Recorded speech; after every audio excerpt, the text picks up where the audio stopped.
마가복음 9장. 예수께서 또 말씀하셨다. 내가 분명히 여러분에게 말합니다.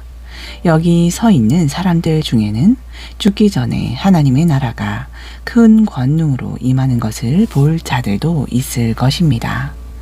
그로부터 엿새 후 예수께서 베드로와 야고보와 요한만 따로 데리고 높은 산으로 올라가셨다. 거기에는 그들 외에는 아무도 없었다. 그런데 갑자기 제자들이 보는 앞에서 예수의 모습이 변하였다. 예수의 옷은 눈이 부실 정도로 하얗게 빛났는데 세상에 그 누구도 그보다 더 하얗게 만들 수 없을 만큼 새하얗게 빛났다.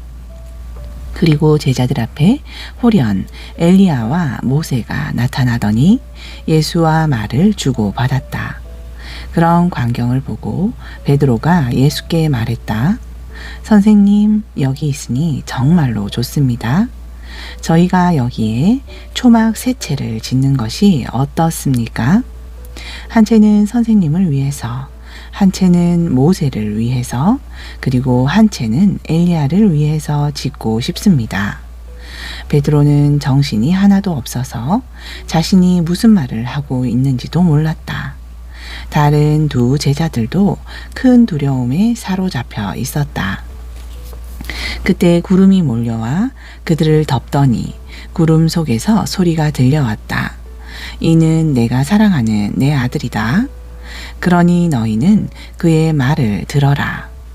제자들이 문득 주위를 둘러보니 모세와 엘리야는 온데간데 없고 오직 예수만이 자신들 곁에 서 계셨다.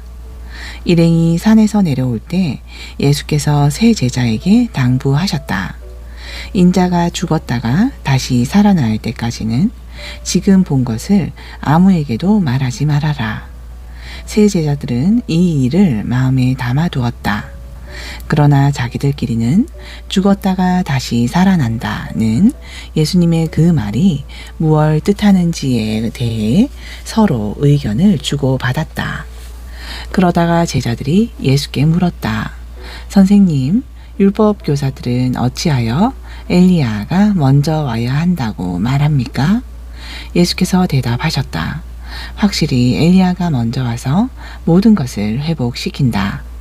그런데 성경에는 또 인자가 많은 고난을 당하며 멸시를 받을 것이라고 기록되어 있는데 그건 어찌 된 일이냐?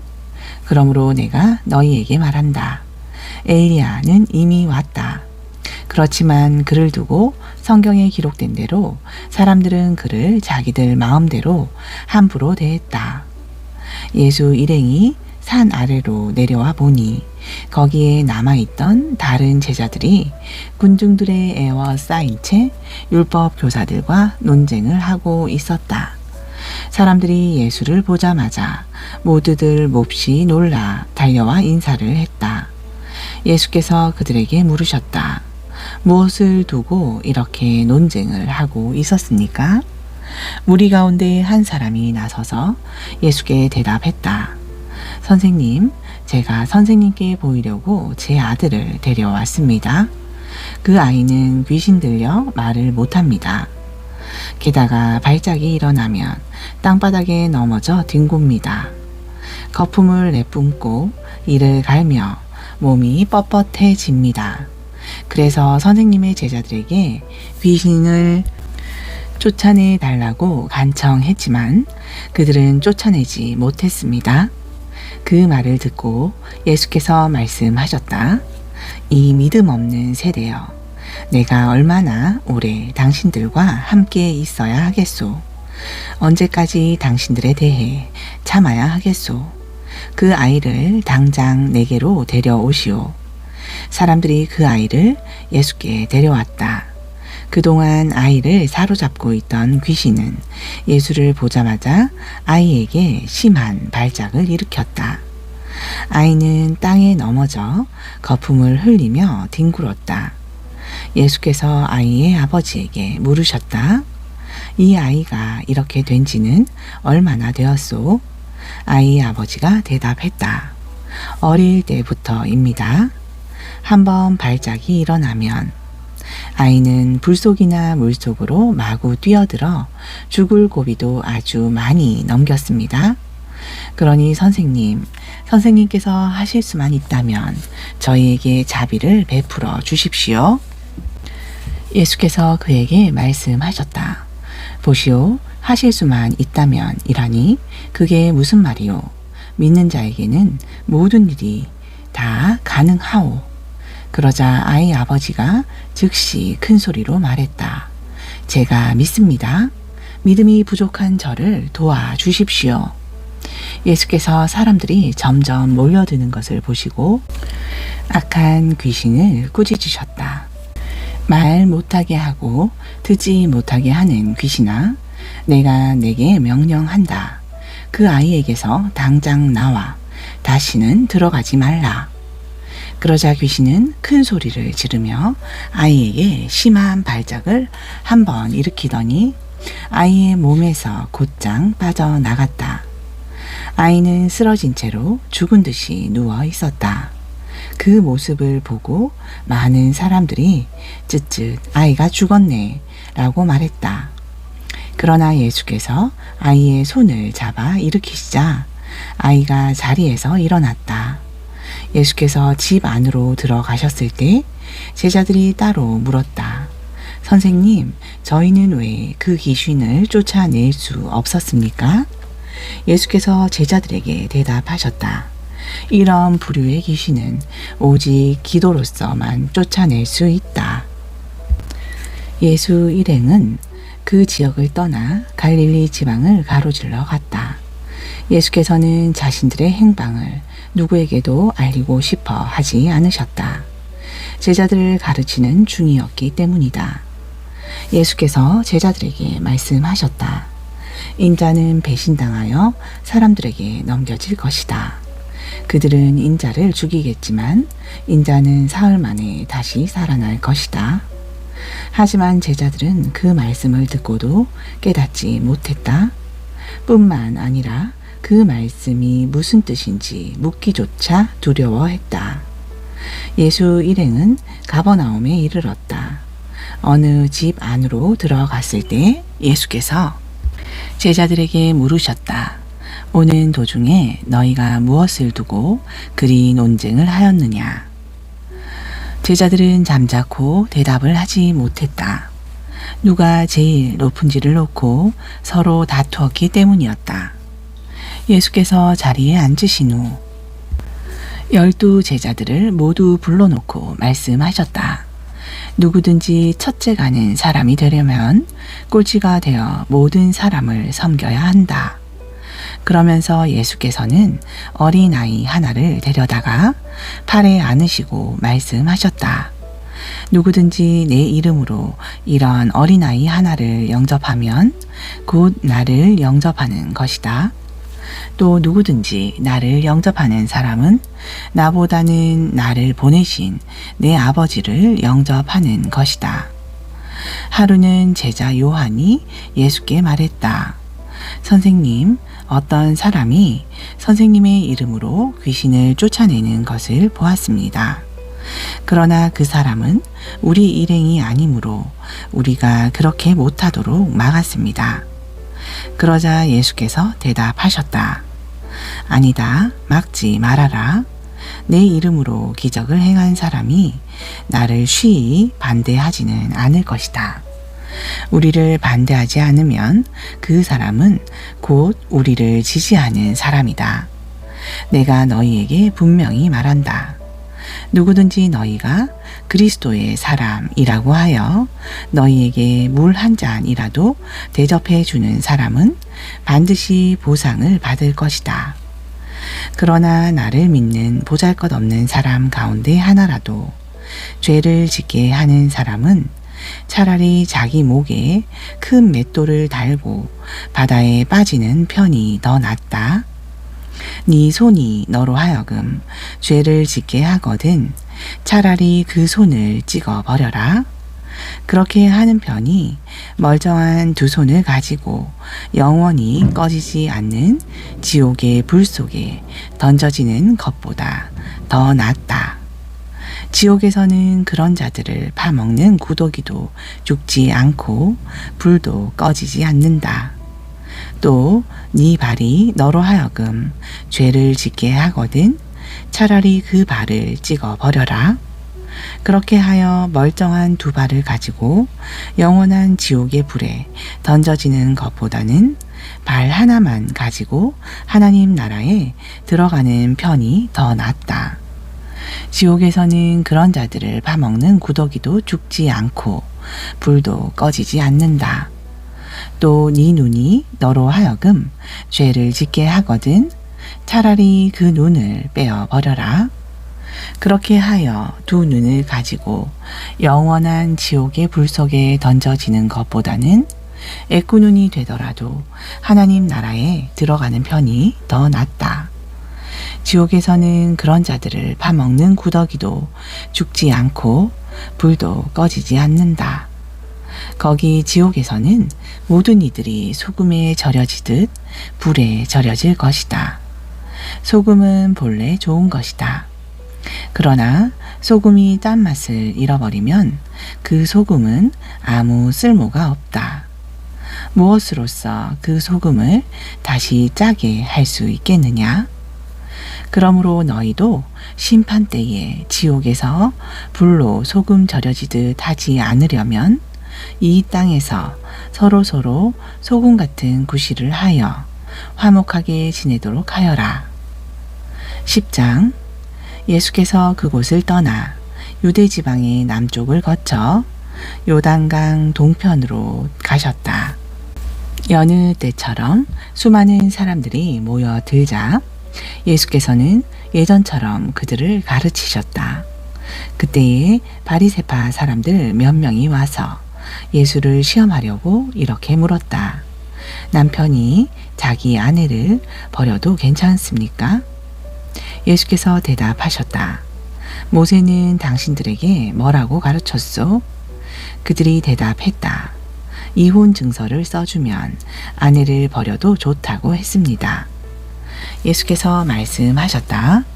모세가 이런 율법을 만든 것은 당신들 마음이 본래 악하기 때문이요. 애당초 하나님께서는 천지 창조 때부터 사람을 남자와 여자로 만드셨소. 이런 이유로 남자는 부모를 떠나 자기 아내와 합하여 둘이 한 몸이 된다 하였소. 따라서 이제 그들은 둘이 아니라 한 몸이요. 그러므로 하나님께서 짝지어 주신 것을 사람이 갈라 놓아서는 안 됩니다. 그 후 예수 일행이 다시 집으로 돌아왔을 때 제자들이 이 문제를 놓고 예수께 물었다. 예수께서 제자들에게 말씀하셨다. 누구든지 자기 아내를 버리고 다른 여자와 결혼하면 그는 자기 아내에게 간음죄를 짓는 것이다.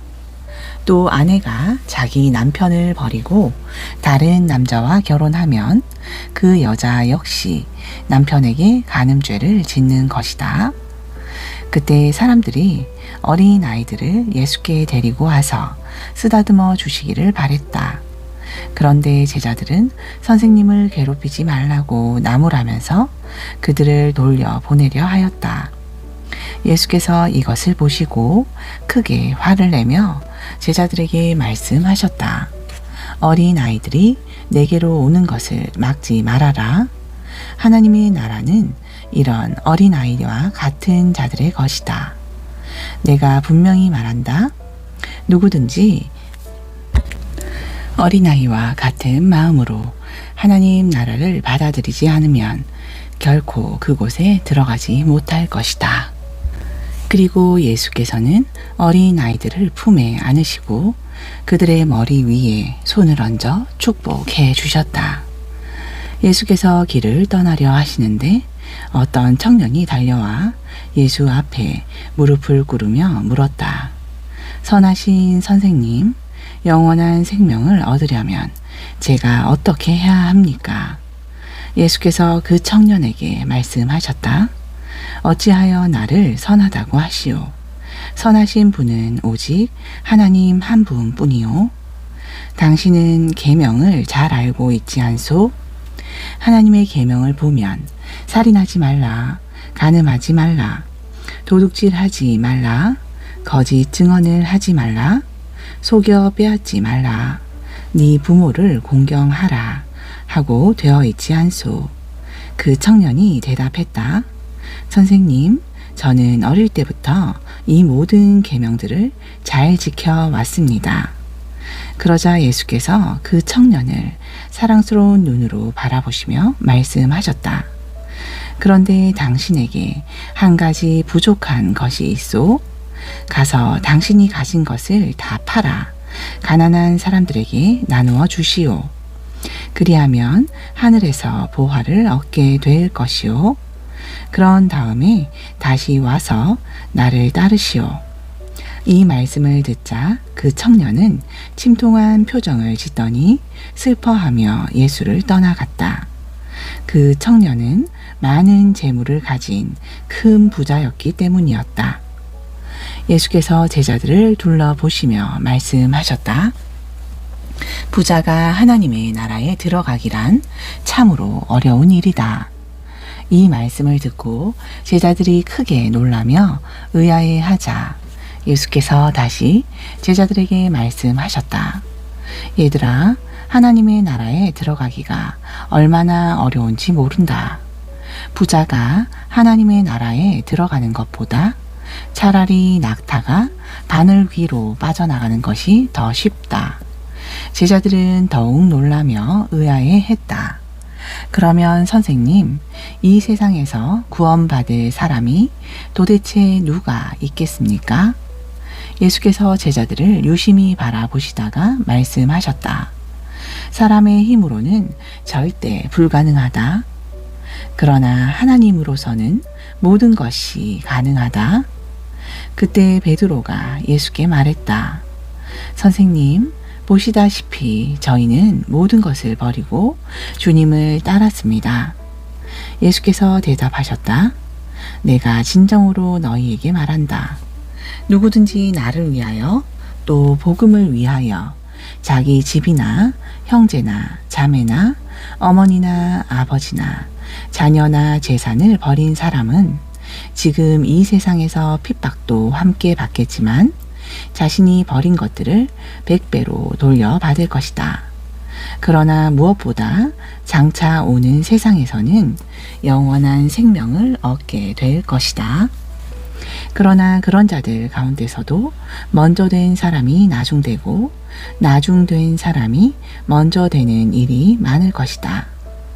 예수 일행이 예루살렘으로 올라가시는 길에 예수께서 앞장서서 홀로 걸어가시자 모두들 놀라고 두려운 마음으로 뒤따라 갔다.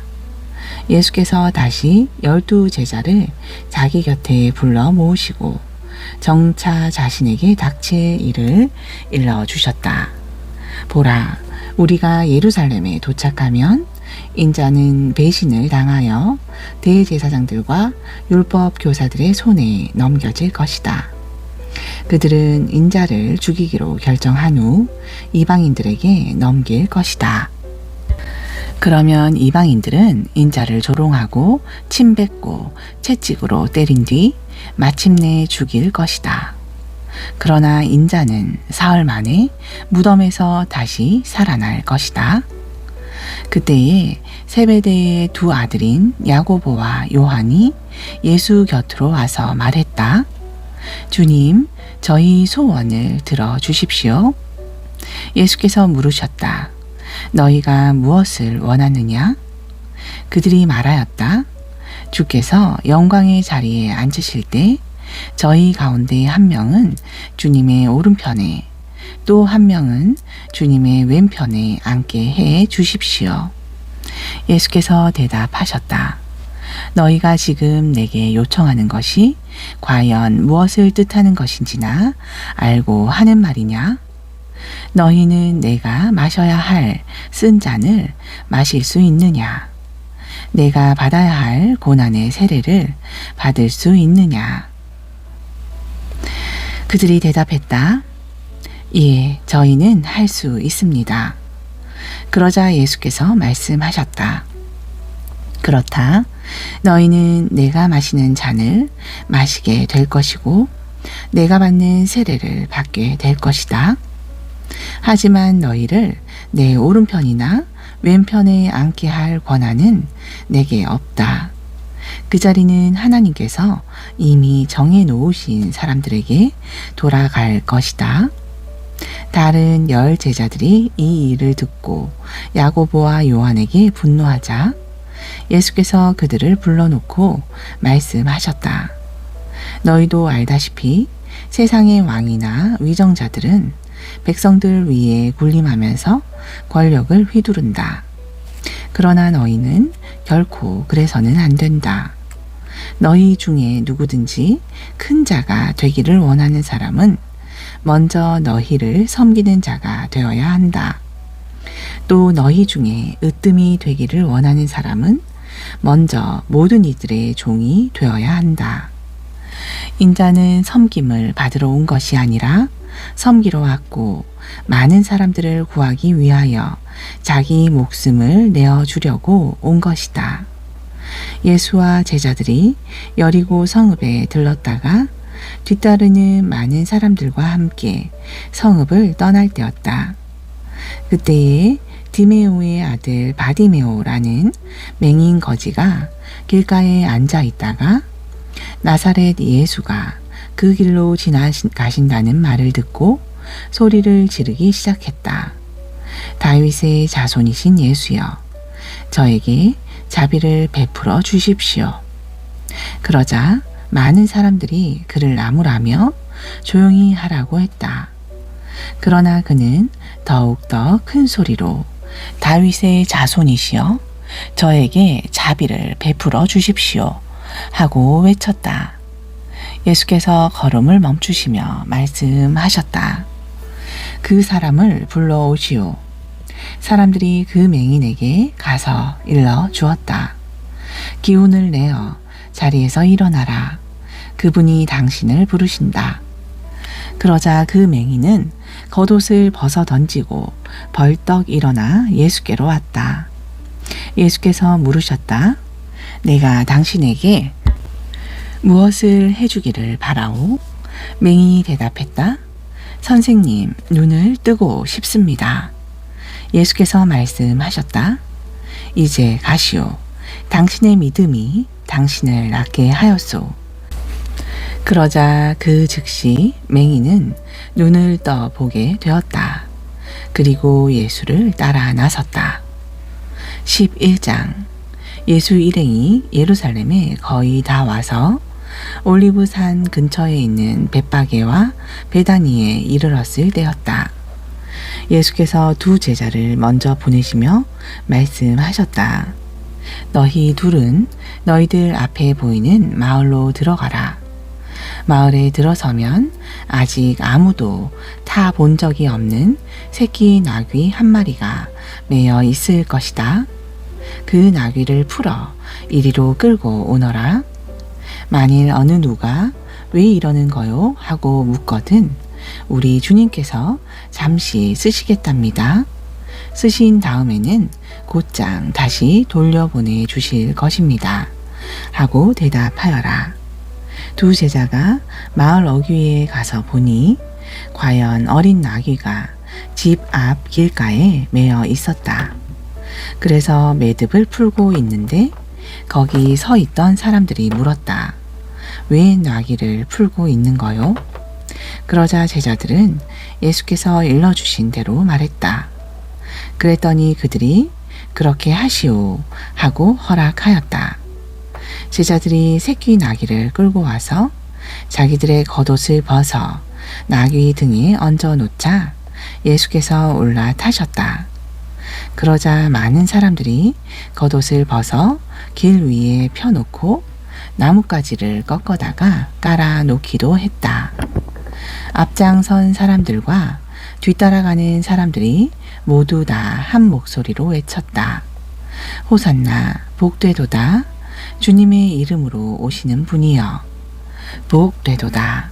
장차 이 말 우리 조상 다윗의 나라요. 지극히 높은 곳에서도 호산나. 마침내 예루살렘에 도착하신 예수께서는 성전으로 들어가셨다. 거기서 주변 모든 것을 둘러보신 후 날이 이미 저물었으므로 12 제자와 함께 베다니로 돌아가셨다. 이튿날 아침 예수 일행이 베다니를 떠나올 때 예수께서 배고픔을 느끼셨다.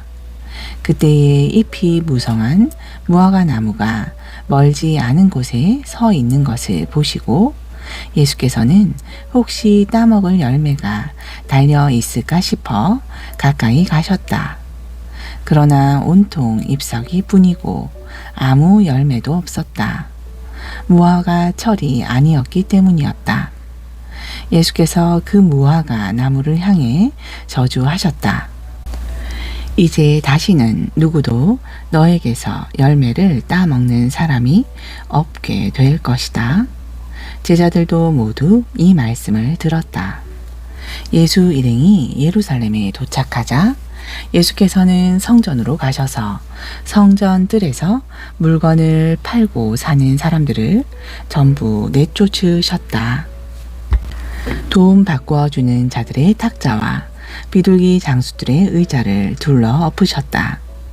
그리하여 어느 누구도 물건을 들고 성전 뜰을 지나다니는 일이 없게 하셨다.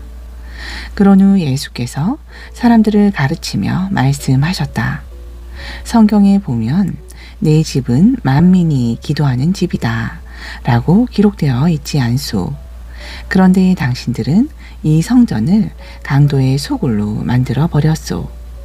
대제사장들과 율법 교사들은 예수께서 이런 말을 하셨다는 소식을 듣고 어떻게 하면 예수를 없애버릴 수 있는지 방도를 찾기 시작했다. 그들은 사람들의 마음을 사로잡고 있는 예수가 두려웠던 것이다. 밤이 되자 예수 일행은 다시 예루살렘 성 밖으로 나가셨다. 다음 날 이른 아침 예수 일행은 길을 지나다가 어제 그 무화과 나무가 뿌리째 말라 있는 것을 보았다. 그러자 베드로가 어제의 일을 기억해내고는 말했다. 보십시오, 선생님께서 저주하신 저 무화과 나무가 바짝 말라버렸습니다. 예수께서 대답하셨다. 하나님을 믿어라. 내가 진정으로 너희에게 말한다. 만일 너희가 이 산더러 저 바다로 빠져라 하고 말하면서 마음에 한 점 의심도 품지 않고 그렇게 될 것이라고 믿으면 정말로 그대로 이루어질 것이다. 내 말을 잘 새겨 들어라. 너희가 기도하고 구하는 것은 이미 받은 줄로 믿어라. 그러면 정말로 그대로 이루어질 것이다. 그러나 기도할 때 어떤 사람과 등진 일이 생각나거든 먼저 그를 용서하여라. 그래야만 하늘에 계신 너희 아버지께서도 너희 죄를 용서해 주실 것이다. 만일 너희가 그를 용서해 주지 않으면 하늘에 계신 너희 아버지께서도 너희 죄를 용서해 주시지 않을 것이다. 예수 일행은 다시 예루살렘으로 들어갔다. 예수께서 성전 뜰을 거닐고 계시는데 대제사장과 율법 교사와 장로들이 와서 예수께 따져 물었다. 당신은 무슨 권한으로 그런 일을 했소? 누가 당신에게 그런 일을 할 수 있는 권한을 주었소? 예수께서 대답하셨다. 내가 당신들에게 한 가지 묻겠소. 당신들이 내 질문에 대답하면 나도 말해 주겠소. 세례 요한을 하나님께서 보내셨소? 아니면 사람이 보냈소? 그들은 자기들끼리 수군거렸다. 우리가 만일 하나님께서 보내셨다고 대답하면 그러면 왜 그를 받아들이지 않았느냐고 하겠지. 만일 사람이 보낸 것이라고 한다면 사람들이 우리를 어떻게 생각할지가 두렵다. 모두가 세례 요한을 하나님께서 보낸 예언자로 굳게 믿고 있지 않는가? 그들은 의논 끝에 이렇게 대답했다. 우리로서는 알 수 없소. 그러자 예수께서 그들에게 말씀하셨다. 그러면 나도 무슨 권한으로 이런 일을 하는지 당신들에게 대답하지 않겠소. 12장. 예수께서 그들에게 비유를 들어 가르치기 시작하셨다. 어떤 사람이 포도원을 일구어 울타리를 둘러치고 포도즙을 짤 구덩이를 파고 망대를 세웠소. 주인은 그 포도원을 소작인들에게 맡기고 멀리 여행을 떠났소. 수확할 때가 되자 주인은 포도원의 소출을 받아오라고 종을 보냈소. 그런데 소작인들은 그 종을 붙잡아 때린 후 빈손으로 돌려보냈소. 주인이 다시 다른 종을 소작인들에게 보냈소. 하지만 소작인들은 그 종의 머리를 때리고 심하게 모욕했소.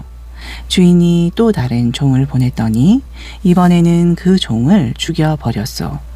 그래서 다음에는 더 많은 종을 한꺼번에 보냈더니 소작인들은 그들 모두를 때리기도 하고 죽이기도 하였소.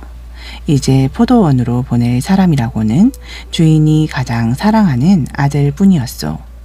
그래서 주인은 마지막으로 자기 아들을 보내며 생각했소.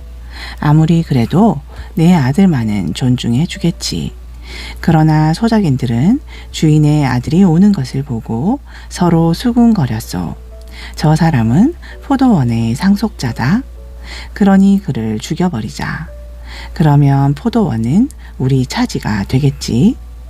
결국 소작인들은 주인의 아들까지 붙잡아 죽인 다음 포도원 밖으로 던져버렸소. 이럴 때 포도원 주인이 어떻게 하겠소? 주인은 불이 나게 돌아와서 소작인들을 모두 죽여버리고 그 포도원을 다른 소작인들에게 맡길 것이요. 당신들은 성경에서 이런 구절을 읽어보지 못했소. 집 짓는 사람이 버린 돌이 집 모퉁이의 머릿돌이 되었도다. 주께서 이 같은 일을 하셨으니 그 얼마나 놀라운가? 그들은 이 비유가 자기들을 두고 하신 말씀인 줄을 알아차리고 예수를 체포할 방도를 찾았다.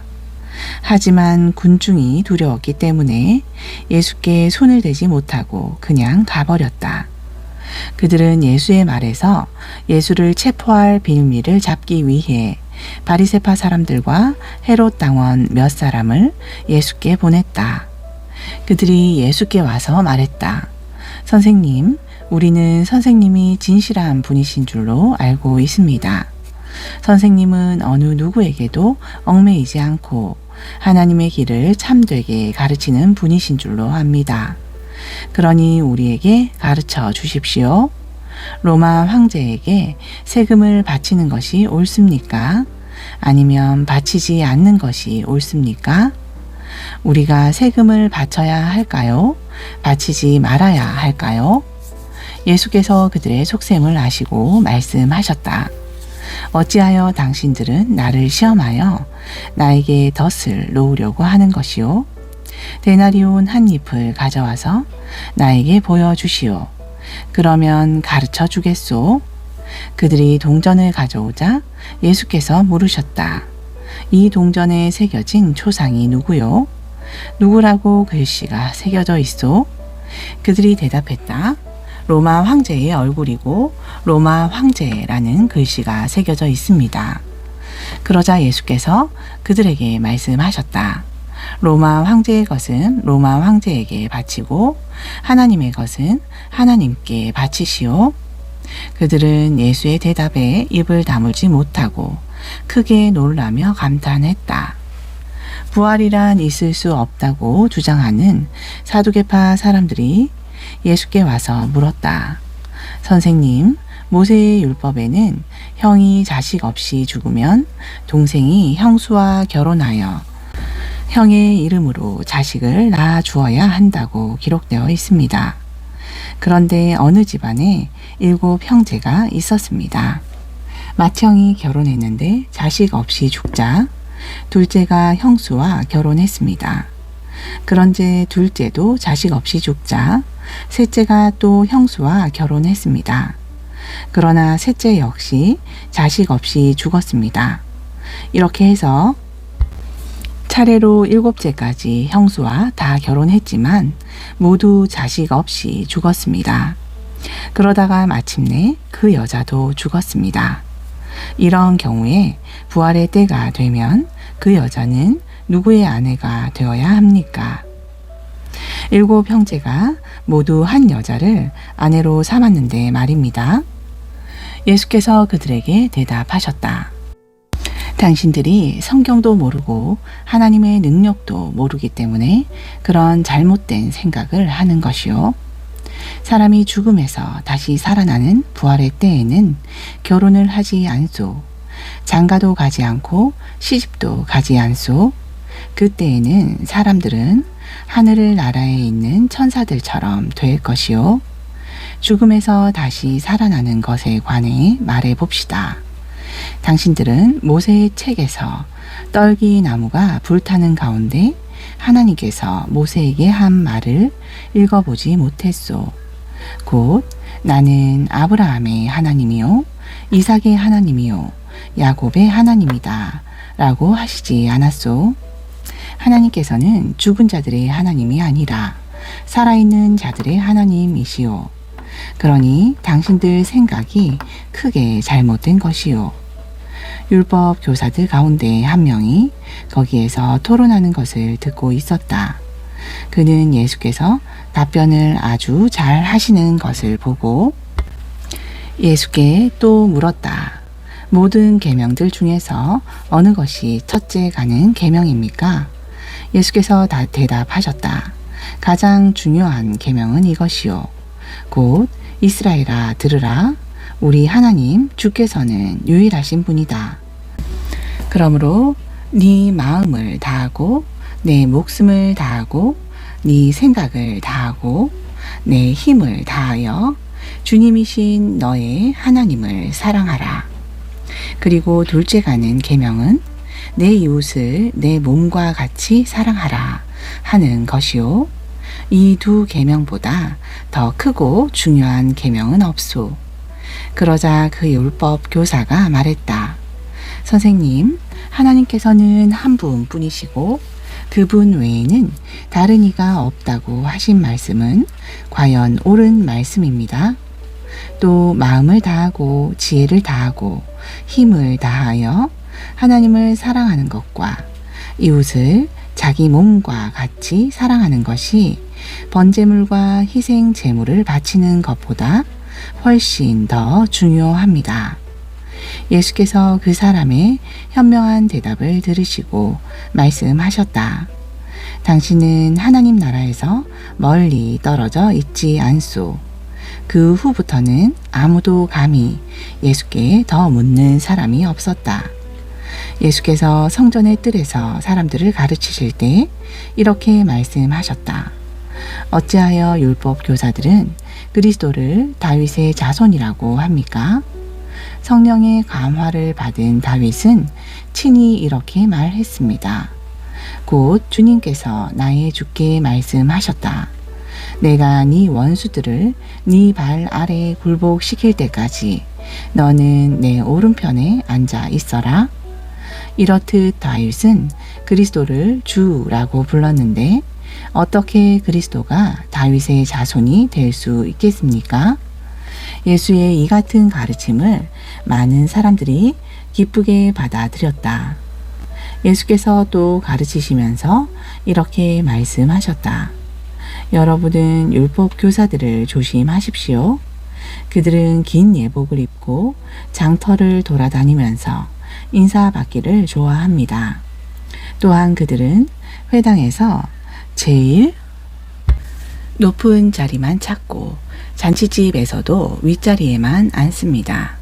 뿐만 아니라 과부들의 재산을 가로채 빼앗고 남에게 보이려고 길게 기도합니다. 그러므로 이런 사람들은 장차 더 엄중한 벌을 받을 것입니다. 한 번은 예수께서 성전 뜰에 있는 헌금함 맞은편에 앉으셔서 사람들이 헌금함에 돈 넣는 모습을 지켜보고 계셨다. 많은 돈을 넣는 부자들이 적지 않았다. 그런데 한 가난한 과부가 와서 두 렙돈 곧 한 고드란트를 헌금함에 넣었다. 그때 예수께서 제자들을 곁에 불러놓고 말씀하셨다. 내가 진정으로 너희에게 말한다. 저 가난한 과부가 다른 누구보다도 더 많은 돈을 넣었다. 다른 사람들은 넉넉한 가운데서 조금 떼어내어 넣었지만 저 과부는 극히 가난한 중에서도 자신이 가진 생활비 전부를 바친 것이다. 13장. 예수께서 예루살렘 성전을 떠나려 하시는데 제자들 가운데 한 명이 성전을 가리키며 말했다. 보십시오, 선생님. 얼마나 굉장한 돌들입니까? 참으로 멋진 건 물이지 않습니까? 예수께서 그에게 대답하셨다. 이 건물들이 그렇게도 멋져 보이느냐? 그러나 장차 이 건물에 돌 하나도 돌 위에 얹혀 있지 못하고 다 무너져 내리고 말 것이다.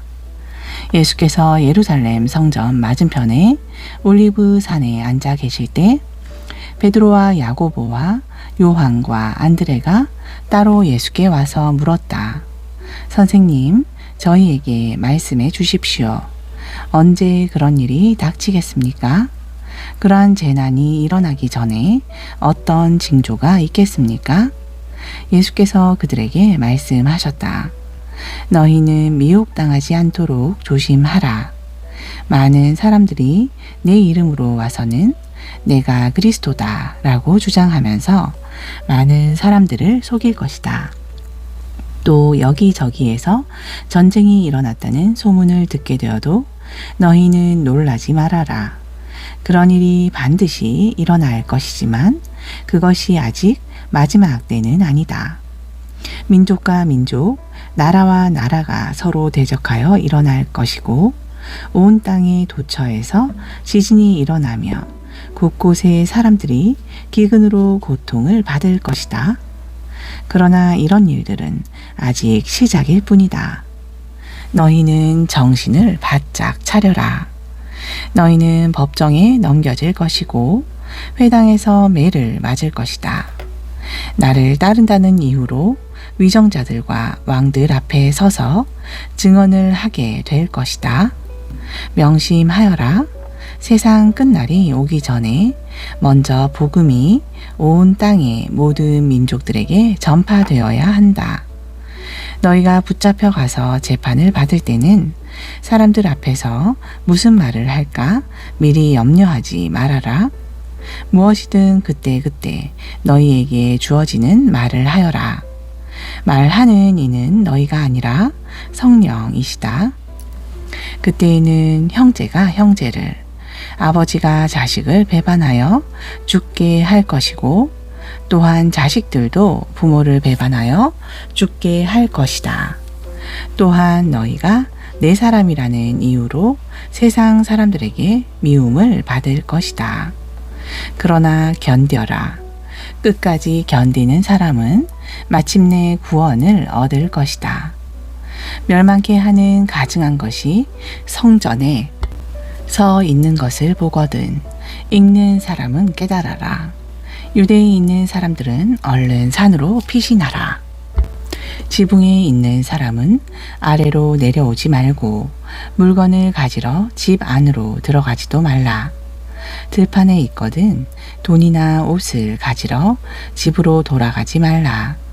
그날에는 임신한 여자들과 젖먹이 딸린 여자들은 참으로 불행하다. 그러므로 이런 일이 겨울에 일어나지 않도록 해달라고 기도하라. 참으로 이런 큰 재난의 날은 하나님께서 세상을 창조하신 이래로 지금까지 없었고 앞으로도 없을 것이다. 주께서 그 재난의 기간을 줄여 주시지 않는다면 살아남을 사람은 하나도 없을 것이다. 그러나 주께서는 자신이 택한 사람들을 위해 그 기간을 줄여 주셨다. 그때에 만일 어떤 사람이 여기에 그리스도가 있다 혹은 저기에 그리스도가 있다 하더라도 너희는 그 말을 절대 믿지 말라. 세상 끝날에는 많은 거짓 그리스도인들과 거짓 예언자들이 나타나서 하나님의 자녀들을 최대한 속이려고 그들이 할 수 있는 모든 기적들과 놀라운 일들을 다 행할 것이다. 그러므로 너희는 정신을 바짝 차려라. 내가 이 모든 일을 미리 경고하는 것이니 부디 조심하라. 그 큰 재난이 다 지나가면 태양은 어두워지고 달은 빛을 잃을 것이며 별들은 하늘에서부터 떨어지고 모든 천체가 흔들릴 것이다. 바로 그때 모든 사람들은 인자가 구름을 타고 큰 권능과 영광에 둘러싸여 이 땅에 임하는 것을 보게 될 것이다. 그때에 인자는 천사들을 보내어 땅 끝에서 하늘 끝에 이르기까지 선택한 사람들을 하나도 빠짐없이 온 사방에서 다 모을 것이다.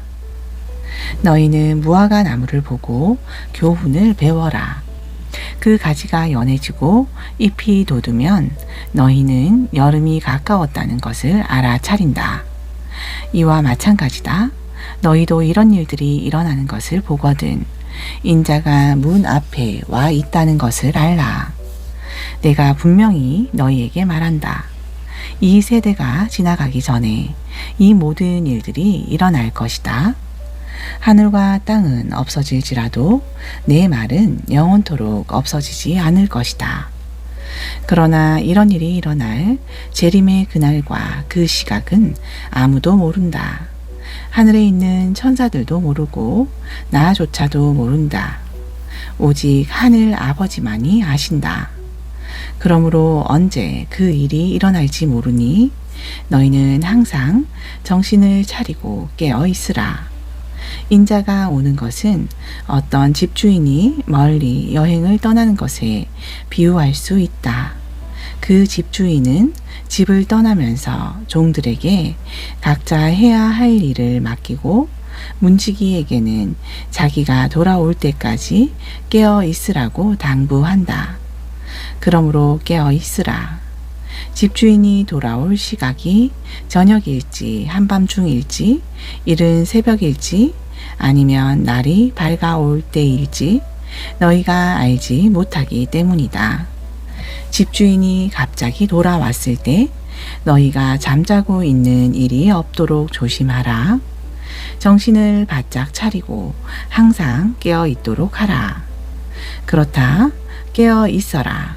내가 하는 이 말은 너희에게 주는 말인 동시에 모든 사람에게 주는 말이다. 14장 무교절과 유월절이 시작되기 이틀 전이었다. 대제사장과 율법 교사들은 예수를 체포하여 죽일 방도를 찾고 있었다. 그러나 유월절 기간 중에는 그 일로 군중이 소동을 일으킬지도 모르니 일단 그 기간은 피하는 것이 좋겠다는 의견이 지배적이었다. 예수께서 베다니에 있는 나병 환자 시몬의 집에 계실 때였다. 예수께서 음식을 잡수시고 계시는데 한 여자가 매우 값진 순전한 나드 향유가 든 옥합을 가지고 와서 깨뜨리더니 그것을 예수의 머리에 부었다. 그러자 예수와 함께 식탁에 앉아 있던 몇 사람들이 화를 내며 그 여자를 나무랐다. 어째서 그 비싼 향유를 그렇게 낭비하는가? 이 향유를 내다 팔면 좋기 300데나리온 이상은 받을 수 있을 텐데 그 돈을 가난한 사람들에게 나누어 주었더라면 얼마나 좋았겠는가? 그러자 예수께서 그들에게 말씀하셨다. 가만두시오. 왜 그 여자를 괴롭히는 것이오? 그녀는 내게 아주 갸륵한 일을 한 것이오. 가난한 사람들은 언제나 당신들 주변에 있으니 당신들이 마음만 있으면 어느 때고 그들을 도와줄 수 있소. 그러나 나는 언제까지나 당신들과 함께 있는 것이 아니오. 그러므로 이 여자는 자기가 할 수 있는 최선의 일을 한 것이오. 내 장례를 위하여 미리 내 몸에 향유를 부어준 것이요. 내가 분명히 당신들에게 말하겠소. 온 세상 어디서든지 복음이 전파되는 곳마다 이 여자가 행한 이 갸륵한 일도 함께 전해져서 사람들이 그녀를 길이 기억하게 될 것이요. 그때에 12 제자 가운데 하나인 가룟 유다가 대제사장들을 찾아가서 예수를 그들에게 넘겨주겠다고 말했다. 그들은 가룟 유다의 이 말을 듣고 무척 기뻐하며 그에게 돈을 주겠다고 약속했다. 그래서 이때부터 가룟 유다는 예수를 넘겨줄 적당한 기회를 엿보기 시작했다. 무교절 첫째 날에는 유월절 양을 잡는 것이 관습이었다. 그래서 제자들이 예수께 물었다. 선생님께서 드실 유월절 음식을 어디에다 차려야 할까요? 예수께서 제자들 가운데 2 사람을 예루살렘 성읍으로 보내며 말씀하셨다. 성 안에 들어가면 물동이를 들고 걸어오는 사람을 만날 것이다. 너희는 그 사람을 따라가라. 그 사람이 들어가는 집으로 너희도 따라 들어가서 집주인에게 우리 선생님께서 제자들과 함께 유월절 음식을 먹을 방이 준비되어 있는지 알아보라고 하십니다. 하고 말하라. 그러면 집주인은 이미 자리가 다 마련된 큰 다락방으로 너희를 안내할 것이다. 거기에다 유월절 음식을 준비해 놓도록 하여라. 2 제자가 예루살렘 성읍 안에 들어가 보니 예수께서 일러주신 그대로였다. 그래서 제자들은 거기에다 유월절 음식을 준비하였다. 저녁 때가 되자 예수께서 다른 제자들과 함께 그 집으로 가셨다. 일행이 자리를 잡은 후 식탁에 둘러앉아 음식을 먹고 있는데 예수께서 제자들에게 말씀하셨다. 내가 분명히 너희에게 말한다. 지금 나와 함께 식사를 하고 있는 너희들 가운데 한 사람이 나를 배신할 것이다. 그 순간 무거운 침묵이 감돌았다. 제자들은 근심에 쌓여 저마다 예수께 물었다. 설마 저는 아니지요? 예수께서 대답하셨다. 너희 12사람 가운데 하나다. 지금 나와 함께 그릇에 손을 담근 자가 바로 그 사람이다. 인자는 오래전부터 예언자가 선포한 대로 죽음의 길을 걷겠지만 인자를 배신한 그 사람에게는 참으로 화가 미칠 것이다. 차라리 그는 세상에 태어나지 않았더라면 좋았을 뻔했다. 모두가 한참 유월절 음식을 먹을 때였다. 예수께서 빵을 들어 감사 기도를 하신 후 제자들에게 그 빵을 떼어주시며 말씀하셨다. 자, 받아 먹어라. 이 빵은 내 몸이다. 또 잔을 들어 하나님께 감사 기도를 드린 후 그 잔을 제자들에게 주시니 제자들이 모두 돌려가며 마셨다. 그런지 예수께서 제자들에게 말씀하셨다. 이 잔은 내 피다. 곧 모든 사람을 위하여 흘리는 새 언약의 피다. 내가 분명히 너희에게 말한다. 하나님 나라에서 새 포도주를 마시게 될 그날까지 나는 나무 열매로 빚은 것을 다시는 마시지 않을 것이다. 그들은 찬송을 부른 후 다 함께 올리브산으로 올라갔다. 그때 예수께서 제자들에게 말씀하셨다. 너희는 모두 나를 버릴 것이다. 이미 하나님께서 예언자들을 통하여 이렇게 말씀하시지 않았느냐. 내가 칼을 들어 목자를 칠 터인데 양떼가 뿔뿔이 흩어질 것이다. 그러나 내가 죽음에서 다시 살아난 뒤 너희보다 먼저 갈릴리로 갈 것이다. 그러자 베드로가 예수께 말했다. 선생님, 무슨 말씀을 그리 하십니까? 다른 사람들은 다 주님을 버린다고 할지라도 저는 절대로 주님을 버리지 않겠습니다. 예수께서 베드로에게 말씀하셨다. 아니다. 오늘 밤에 닭이 2번 울기 전에 너는 3번이나 나를 모른다고 부인할 것이다. 그러자 베드로가 더욱 힘주어 말했다. 아닙니다. 절대로 그런 일은 없습니다. 비록 주님과 함께 죽는 일이 있더라도 저는 절대로 주님을 모른다고 부인하지 않겠습니다. 다른 제자들도 모두 똑같은 다짐을 했다. 겟세마네라고 하는 동산에 오르자 예수께서 제자들에게 말씀하셨다. 내가 저기 가서 기도하는 동안 너희는 여기 앉아 있어라. 그런 뒤 예수께서는 베드로와 야고보와 요한만을 따로 데리고 올라가셨다. 이때 예수께서 큰 근심과 깊은 번민에 쌓여 말씀하셨다. 내 마음이 너무도 괴로워 죽을 지경이다. 그러니 너희는 여기 머물러 깨어 기도하고 있어라. 예수께서는 홀로 일어나 저만큼 걸어가시더니 땅에 엎드려 기도하셨다. 만일 그럴 수만 있으시다면 이 고난의 시간이 그냥 지나쳐 가게 해달라고 간절히 기도하셨다. 예수께서는 이렇게 기도하셨다. 아버지, 나의 아버지여, 아버지께서는 모든 일을 하실 수 있습니다. 그러니 이 잔을 내게서 치워 주십시오. 그러나 내 뜻대로 하지 마시옵고 아버지의 뜻대로 하시옵소서. 그런 다음 예수께서 제자들에게로 돌아와 보니 제자들은 쿨쿨 자고 있었다. 예수께서 베드로에게 말씀하셨다. 시몬아, 자고 있느냐? 단 1시간도 깨어서 나와 함께 기도할 수 없단 말이냐? 너희는 깨어 시험에 빠지지 않도록 기도하라.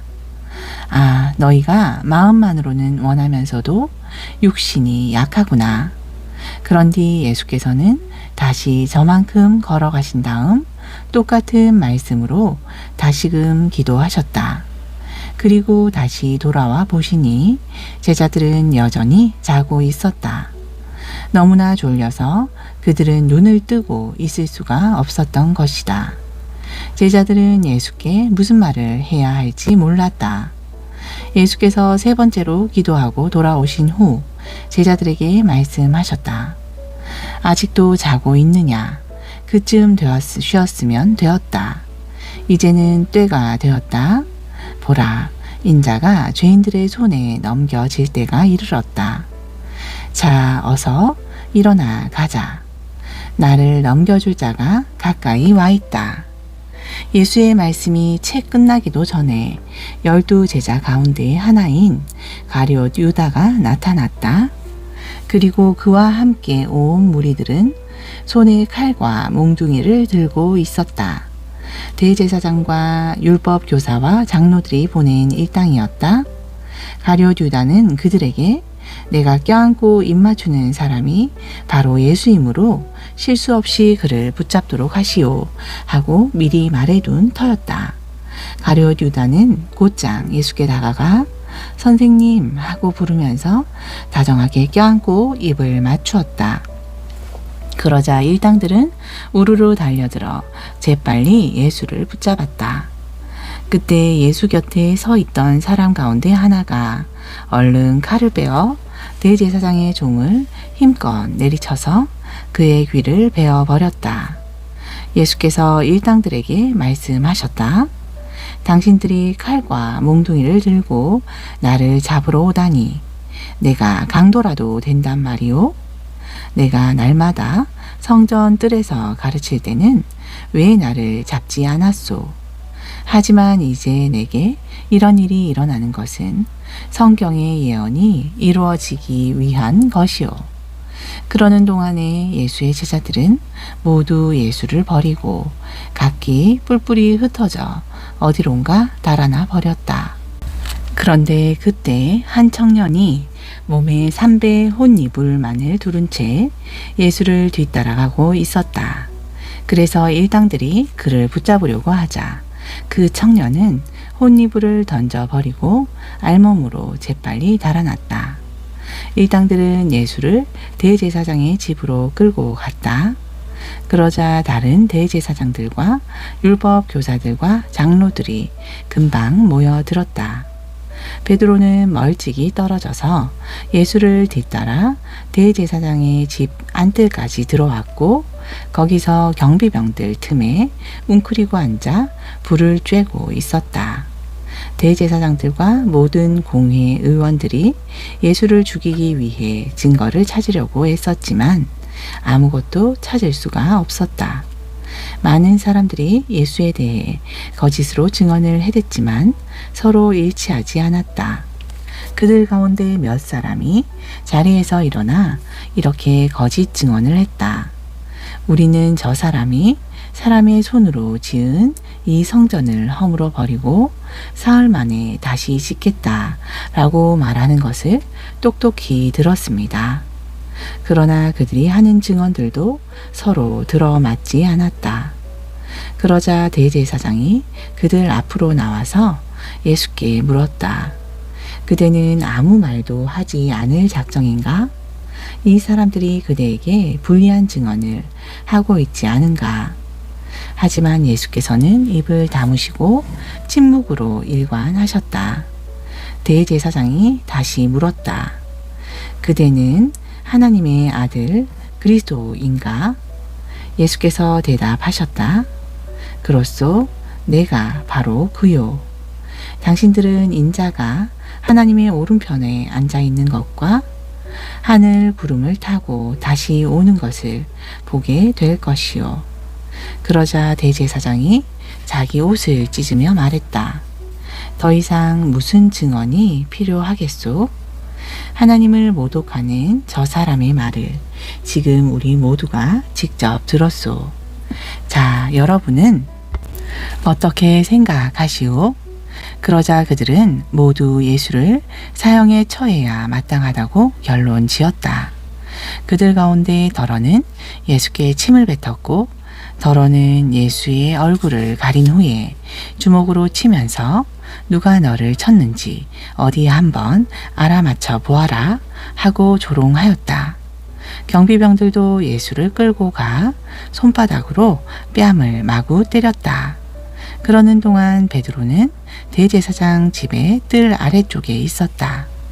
그런데 대제사장의 집에서 일하는 여종 하나가 다가오더니 불을 쬐고 있던 베드로에게 말했다.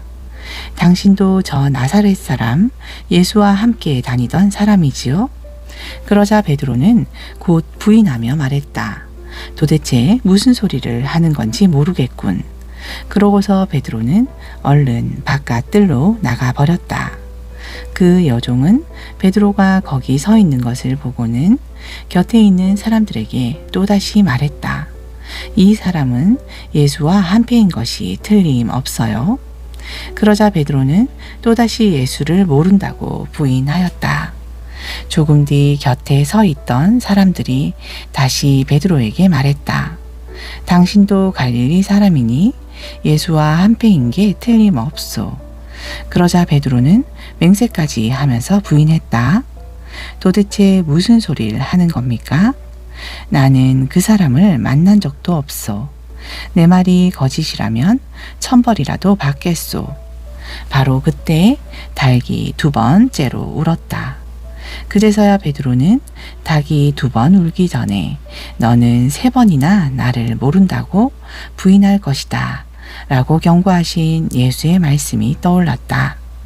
그래서 베드로는 땅에 엎드려져 소리내어 엉엉 슬피 울었다.